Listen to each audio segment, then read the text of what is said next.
Hey everyone, how are you? I hope you all are fine.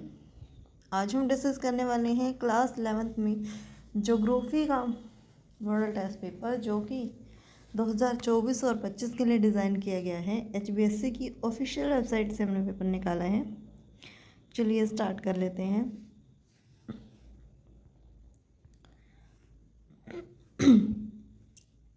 Question number first है हमारा, भूगोल आमतौर पर पृथ्वी की सतह के विभिन्न हिस्सों से संबंधित घटनाओं के अंतर का अध्ययन करता है।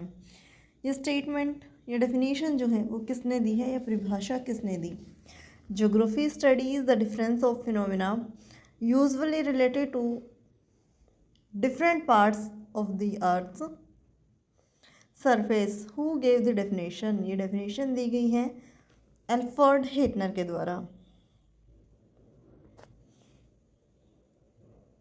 तो आंसर क्या हो जाएगा हमारा? ऑप्शन नंबर बी जो है वो आंसर हो जाएगा हमारा। अगला क्वेश्चन देख लेते हैं। क्वेश्चन नंबर 2 है हमारा, निम्नलिखित में से कौन सा कथन आंतरिक ग्रहों का प्रतिनिधित्व करता है? Which one of the following statement represent the inner planets? Answer होगा हमारा ऑप्शन नंबर डी जो है, उपग्रह रहित जो ग्रह जो है वो हमारे वो प्लैनेट विदाउट सैटेलाइट जो है वो आंसर हो जाएगा। क्वेश्चन नंबर 3 है हमारा, निम्नलिखित में से कौन सा अंतर्जनित बलों का उदाहरण है? अंतर्जनित बलों का उदाहरण जो है वो वोल्केनिज्म माना जाता है, ज्वालामुखी। तो आंसर क्या हो जाएगा हमारा? ऑप्शन नंबर बी जो है ज्वालामुखी। अगला क्वेश्चन है हमारा क्वेश्चन नंबर 4, जो कि है मानव के लिए महत्वपूर्ण वायुमंडलीय परत कौन सी है? Atmosphere layer important for human beings, that is troposphere, यानी कि ऑप्शन नंबर बी जो है हमारा वो ऑप्शन नंबर सी जो है वो हमारा आंसर हो जाएगा, ट्रोपोस्फेयर शोभमंडल। आगे बढ़ते हैं। अगला क्वेश्चन है हमारा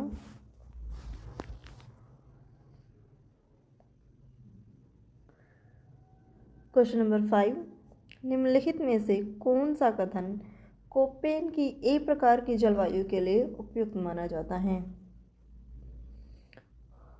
which one of following is suitable for Koppen A type climate?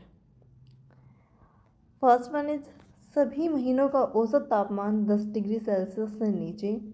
Second one is सबसे ठंडे महीने का औसत मासिक तापमान हिमांक बिंदु से अधिक। नेक्स्ट वन इज सभी महीनों का औसत मासिक तापमान 18 डिग्री सेल्सियस से अधिक। या ऑप्शन नंबर डी जो है सभी महीनों में उच्च वर्षा। तो आंसर होगा हमारा option number D, high rainfall in all months, यानी सभी महीनों में उच्च वर्षा क्या होगा? आंसर हो जाएगा। अगला क्वेश्चन है हमारा क्वेश्चन नंबर 6, पृथ्वी अपने उपसौर अवस्था पर निम्न में से कब पहुंचती है? ये पहुंचती है हमारी जनवरी के अंदर, जो कि हमें ऑप्शन नंबर सी में दिखाई दे रहा है। तो आंसर क्या हो जाएगा? ऑप्शन नंबर सी जो है वो करेक्ट आंसर हो जाएगा। क्वेश्चन नंबर 7 देखें।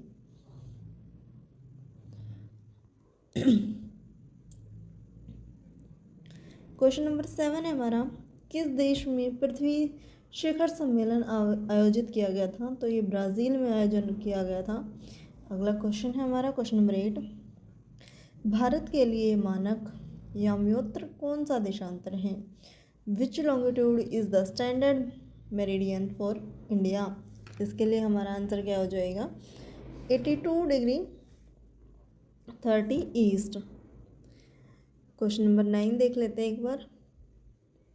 क्वेश्चन नंबर 9 है हमारा, निम्नलिखित अभिकरण एवं कारण पर विचार करते हुए दिए गए विकल्पों में से सही उत्तर का चयन कीजिए। असरेशन क्या दी गई है?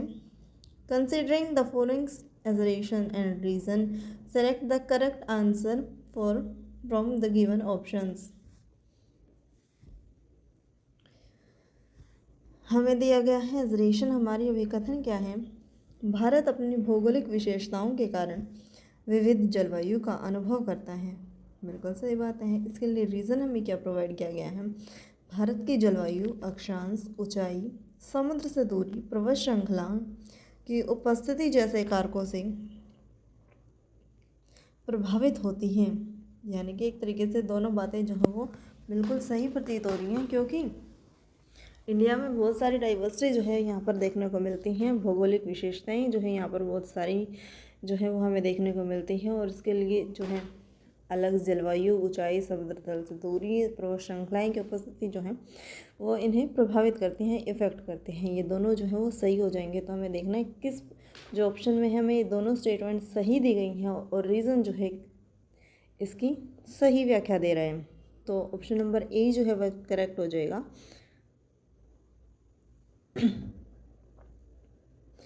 अभिकथन और कारण दोनों सत्य हैं, और कारण जो है अभिकथन की सही व्याख्या है, यानी both assertion and reason are true and reason is the correct explanation for assertion. चलिए आगे बढ़ते हैं क्वेश्चन नंबर 10 की ओर, जो कि है हमारा निम्नलिखित अभिकथन व कारण पर विचार करते हुए दिए गए विकल्पों में सही उत्तर का चयन कीजिए। अब क्या स्टेटमेंट और हमें रीज़न दिया गया है, चलिए देख लेते हैं। स्टेटमेंट हमें प्रोवाइड की गई है, भारत में बाढ़ एक आम जो है वो प्राकृतिक आपदा है। बिल्कुल सही बात है, क्योंकि बहुत सारे ऐसे एग्जाम्पल हैं जहाँ पर हमें देखने को मिलता है कि किसी न किसी वर्षा के सीज़न में या कहीं आमतौर पर कहीं ना कहीं जो है कोई ना कोई राज्य से अफेक्ट जरूर होता हुआ दिखाई पड़ता है। इसके साथ ही हमें रीज़न क्या बताया गया है, मानसून के समय में भारी वर्षा, अभी हमने डिस्कस किया, और ख़राब जल की निकासी के कारण जो है बाढ़ एक तरीके से ज़्यादा यहाँ पर देखने को मिलती हैं। तो 9th क्वेश्चन की जगह जैसे ही 10th में भी ऐसे ही होगा, क्योंकि यहाँ पर अभिकथन जो दिया गया है, एसरेशन जो है, स्टेटमेंट जो है वो हमारे बिल्कुल ट्रू है, और इसके साथ ही जो रीज़न हमें दिया गया है, रीज़न जो प्रोवाइड किया गया है वो भी बिल्कुल सही है। यानी बोथ ई एंड आर जो है वो ट्रू हो जाएंगे, और जो आर हमारा रीज़न जो है वो करेक्ट एक्सप्लेनेशन हो जाएगा किसके लिए, अभिकथन की। क्योंकि मानसून जब स्थिति आती है, मौसम जब ख़राब होता है, और यहाँ के जो कई स्टेट की बात करें या सिटीज़ की बात करें, तो यहाँ पर जल निकासी व्यवस्था जो है काफ़ी ज़्यादा बेहतर जो है वो देखने को नहीं मिलती, जिसके कारण जो है बाढ़ जो है प्राकृतिक आपदा के रूप में देखने को मिलती हैं। यानी हमारा करेक्ट आंसर क्या हो जाएगा, ऑप्शन नंबर ई जो है वो हमारा ट्रू हो जाएगा।